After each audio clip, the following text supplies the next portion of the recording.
The border is closed. The border is secure. The border is secure. The only reason the border is not secure is Donald Trump and his MAGA Republican friends. I gotta wonder, man, do you think that Joe Biden supporters even believe this stuff anymore? I mean, are there actual Joe Biden supporters? I don't even know. I have a feeling that that group is down to basically people who don't really know what they believe, what they support. All they know is that they fear Donald Trump. They're not even sure why anymore. And if you ask them, they probably give you a different answer on any given day.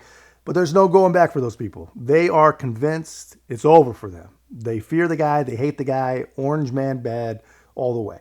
And I'm going to show you guys some things in this video that you're not going to be able to unsee, some things you cannot unhear. And if you're not already aware of these things, you're going to really wonder how in the world that they're even possible. And I think we all are going to be able to agree that the problem that Democrats are really going to have is that no one even remotely reasonable actually believes that any of this is Donald Trump's fault. Even the people with the unexplainable fear of the guy are generally intelligent enough to understand that he will do everything he possibly can to fix this if we give him the chance. On day one, I will seal the border and will begin the largest domestic deportation operation in the history of our country.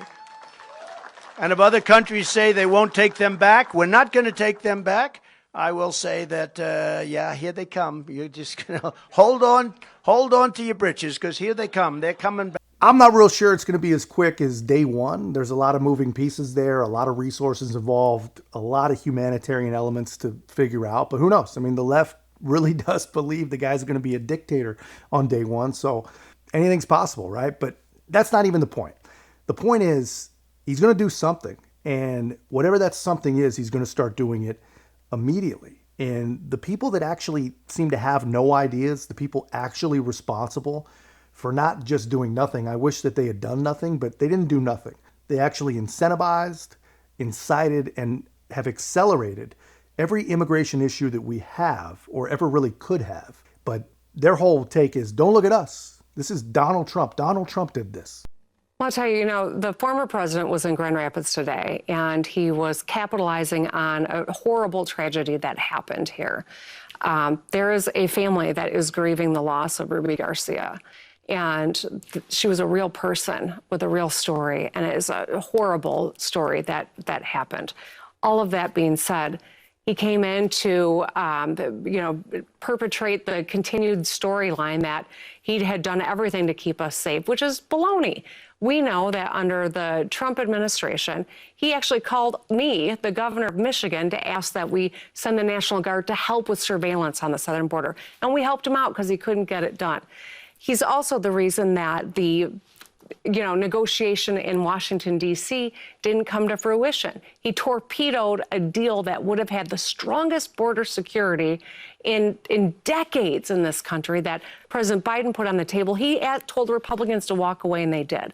So I really, I cannot abide when someone comes in and just tries to score political points off of someone else's pain and perpetuates a problem instead of actually trying to solve. They keep wanting to beat us over the head with this bipartisan bill that Donald Trump allegedly put a halt on.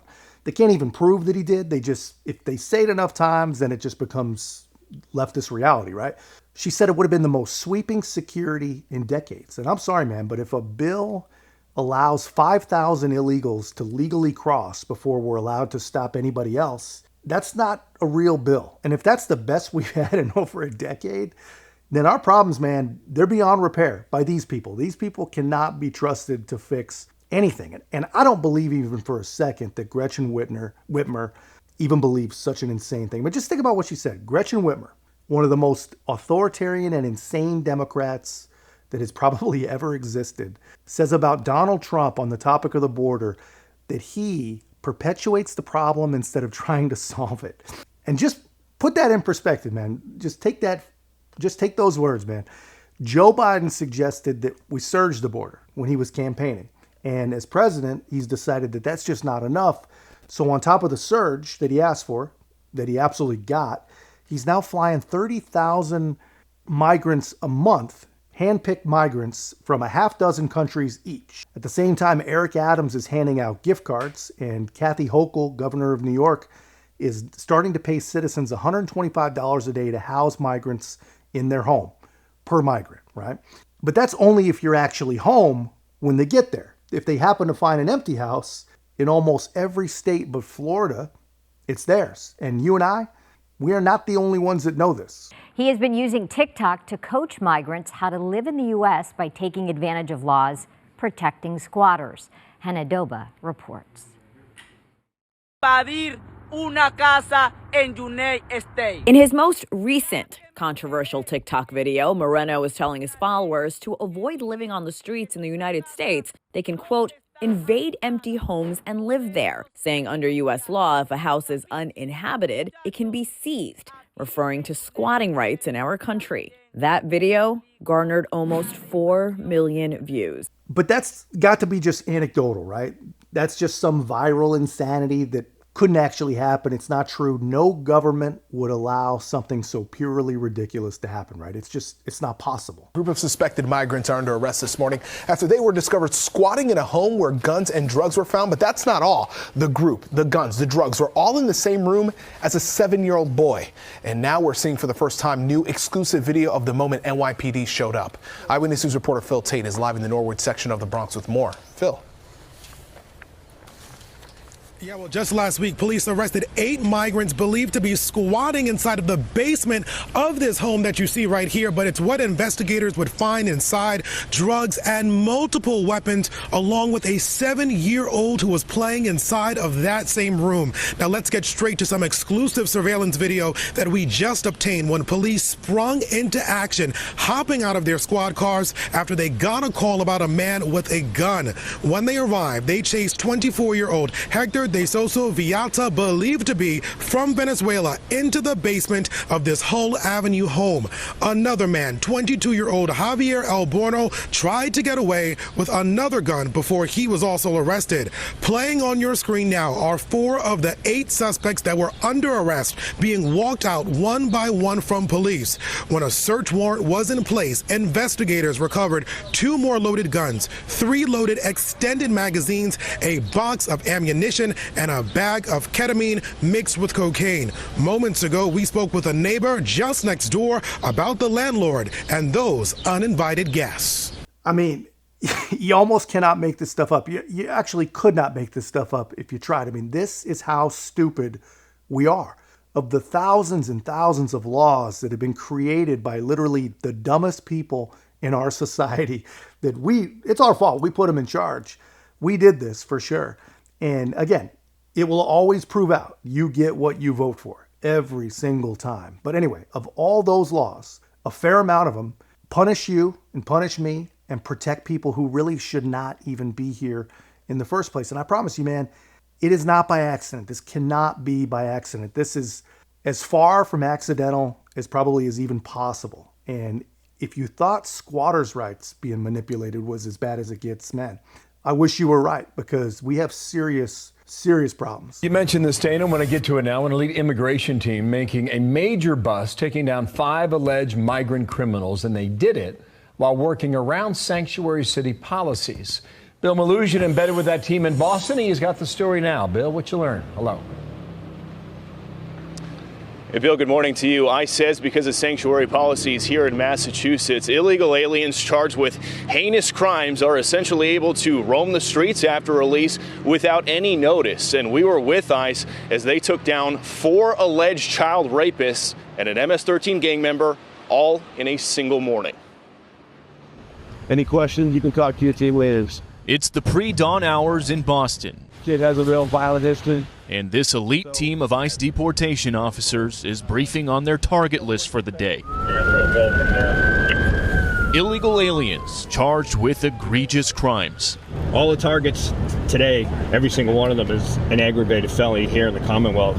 So these are really the cases that are the worst of the worst here in Massachusetts. ICE quickly takes down its first target, an illegal alien from Guatemala charged with aggravated child rape. Carlos Pierre. Minutes later, ICE arrests a Colombian national charged with the rape of a child above age 14. I don't have enough officers or resources to tackle every one of these public safety threats. Are we going after the child rapist today, or are we going to go after that 2 times deported fentanyl dealer? Because we can't get both. This is happening in the United States, man, and it is not by accident. This is happening because the people who make the laws, they're making it happen. And we keep voting for them. We keep voting and allowing these same people. And, they tell you over and over that sanctuary policy, like basically everything they try to sell you about illegal immigration, is humanitarian. They've even told you that the whole point is so migrants aren't afraid to go to the police when they need to report a crime or when the police need help to solve one, right? So the obvious question, if that's true, what good does it do to let the most disgusting and violent people back into a community of people who are here in the first place, supposedly needing sanctuary from the violence and oppression back home? It doesn't make sense. And I don't know how it's legal, man. I know that it happens all over the country, but I do not understand how it's even possible that some random city can just decide to ignore federal detainers. And basically, they're basing it on race and status. Because I promise you, if you're born here and the feds issue a detainer for you, no jail in the country is going to let you out until some 3-letter agency comes to pick you up. It's just not happening. ICE's next arrest, a combative MS-13 gang member from El Salvador, charged with a slew of violent crimes.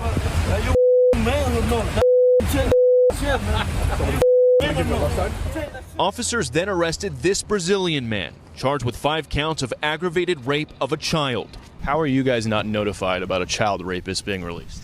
Unfortunately, in Massachusetts, that's how it is with most of these sanctuary jurisdictions. A short time later, ICE took down their final target, a Brazilian gang member, also charged with child rape. Just this morning today, 4 accused child rapists and 1 MS-13 gang member. Those are the kind of people you're going after. That's every day up here in Boston. Those are the public safety threats that we really want to get off the street. It was a great day for the teams. That's 5 public safety threats that are in the community, going to go ahead and victimize anyone else.